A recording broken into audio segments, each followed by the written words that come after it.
والفجر وليال عشر والشفع والوتر والليل إذا يسر هل في ذلك قسم لذي حجر ألم تر كيف فعل ربك بعاد إرم ذات العماد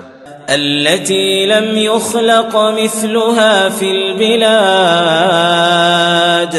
وثمود الذين جابوا الصخر بالواد وفرعون ذي الأوتاد الذين طغوا في البلاد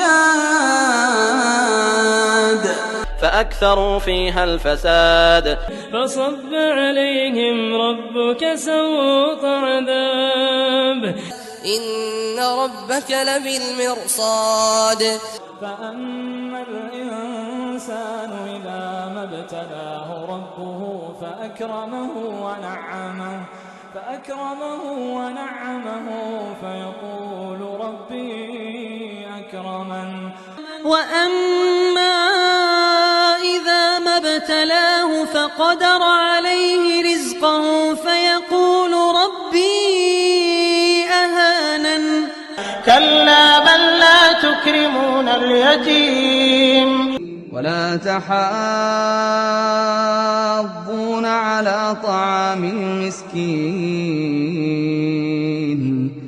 وتأكلون التراث أكلا لما وتحبون المال حبا جما كلا إذا دكت الأرض دكا دكا وجاء ربك والملك صفا صفا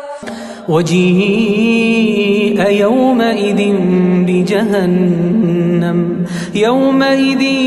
يتذكر الإنسان وأنى له الذكرى يقول يا ليتني قدمت لحياتي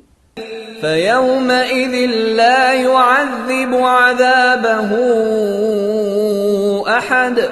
ولا يوثق وثاقه أحد يا أيتها النفس المطمئنة ارجعي إلى ربك راضية مرضية فادخلي في عبادي وادخلي جنتي.